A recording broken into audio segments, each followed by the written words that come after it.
My name is Mia Barnes, and at 30 years old, I walked into my own kitchen at 8:40 on a freezing Friday morning in January and saw my mother standing there wearing the plush silk bathrobe my fiancé had given me for Christmas. Steam was still pouring from the open primary bathroom door behind her. She looked me dead in the eyes, smiled gently like she was doing me some long overdue favor, and said, "You were never enough for him, sweetheart. You never will be." A real woman would have known that years ago. The words hit me harder than any physical slap ever could. I didn't scream, I didn't shed a single tear, and I didn't engage in her sick game. Instead, I simply picked up her unlocked smartphone from the counter, using my own birthday as the passcode she had kept for decades, typed one single word to my father and hit send. Come. What my mother didn't know was that 3 days earlier, I had already uncovered the explosive medical secret that would destroy everything she thought she controlled. When my father burst through the front door 24 minutes later, he didn't even glance at her. He walked straight up to my fiancé, Bennett, looked him dead in the face, and asked coldly, "Does she know the rest of it?" By the time that question was answered, their perfect little house of cards had already begun to burn, and over the next 77 days, I would make sure every single guest at our lavish shower watched their carefully constructed lies turn to complete ash. To understand how I ended up watching my own mother wear my bathrobe in my kitchen like she had finally moved into a life she believed she deserved, you have to understand the 6 years leading up to that freezing Friday and the small brown card I found on a quiet Tuesday. For 6 years, I had worked as a dedicated labor and delivery nurse at Cathedral Bluffs Medical Center, personally delivering 482 healthy bobbies into the world. I knew exactly what a mother's face looked like the moment she stopped being afraid and started loving her child, but I had never seen that face reflected in a mirror. I was diagnosed with polycystic ovary syndrome at 22, and like every gynecologist says, some women conceive with medication, some need IVF, and some never do. I filed that reality away, buried myself in my work, and told myself I would address it when the time came. Then I met Bennett Callahan at a neonatal ICU fundraiser in November of 2022. He was a 30-year-old anesthesiologist, tall, quiet, and reserved. My mother, who volunteered as a coordinator for the event, had practically dragged him across the room to introduce us herself, whispering that he was the quiet kind I would like. 4 months into dating, over dinner in Cap Hill, I opened up about my PCOS and warned him that having children might be complicated. Bennett reached across the table, squeezed my hand, and replied that kids weren't the only thing that made a life, promising that whether we had them or not, we would still have each other. For years, I replayed that sentence like a sacred vow, believing I had found a man choosing me for me, completely unaware that his acceptance was built on a horrific, calculated deception.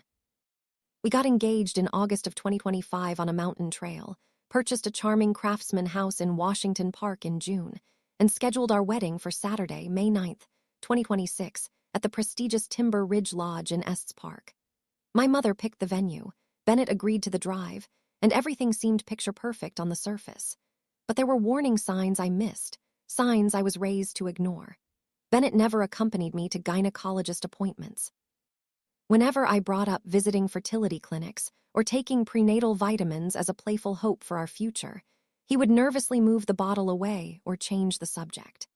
At Thanksgiving in 2025, when my father subtly suggested we get a complete fertility workup before the wedding just for peace of mind, Bennett's knuckles turned white around his wine glass as he quickly deflected the conversation.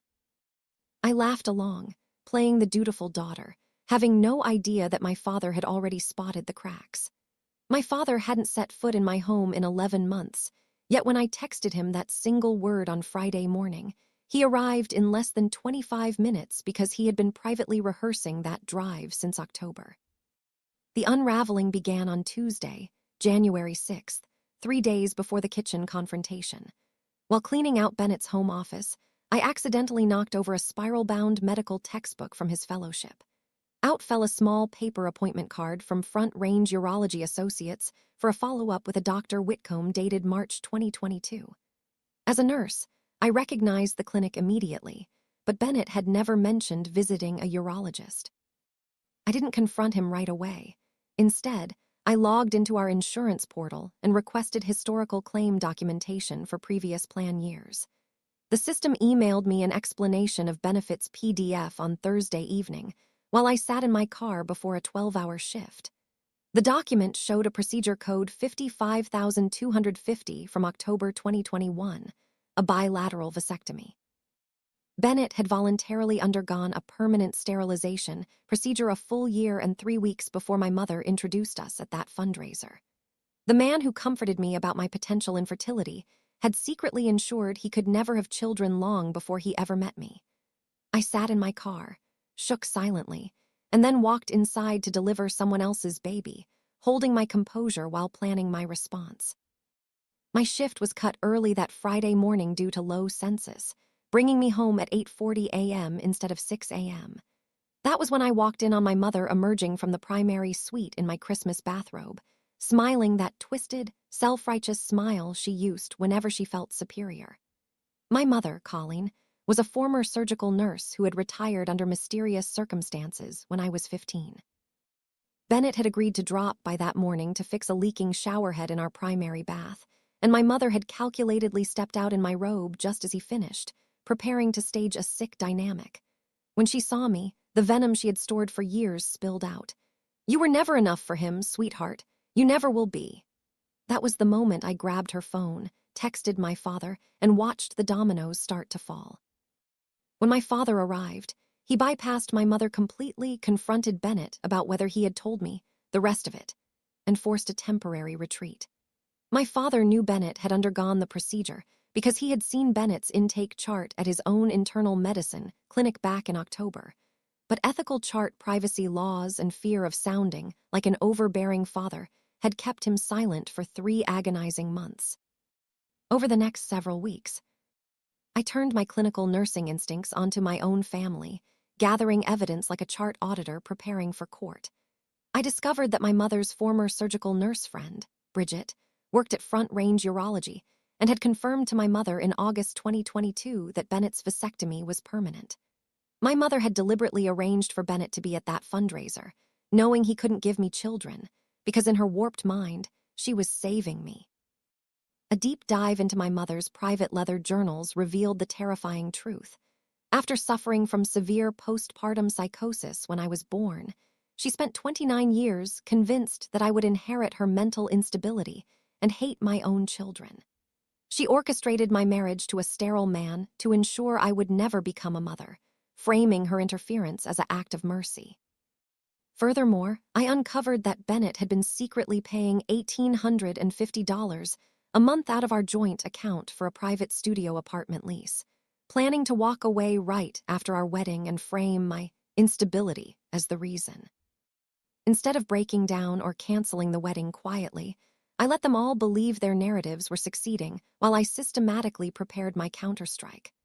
I tracked down Bennett's ex-girlfriend, Delaney, who revealed that Bennett had gotten the vasectomy in 2021 to prove a point to her before she left him anyway.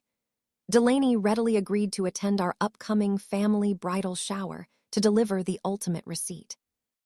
I meticulously gathered every piece of physical proof into a soft tan folder that matched our wedding invitations. The vasectomy EOB, Bennett's urologist appointment cards, printed text threads between my mother and Bridget plotting the setup, joint bank statements highlighting the secret apartment lease, and photocopies of my mother's psychotic journal entries predicting my failure as a woman. On late March, 40 guests gathered at my parents' pristine home for the bridal shower my mother had so proudly planned.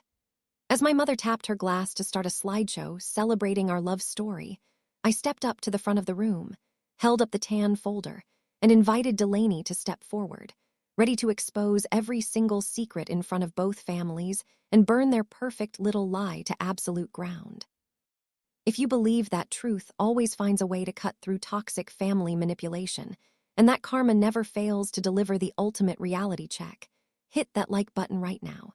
Have you ever had to stand your ground against calculated family betrayal? Drop your personal thoughts in the comments below, as I read every single one. And don't forget to subscribe to Revenge Episodes for more powerful stories where real justice is finally served.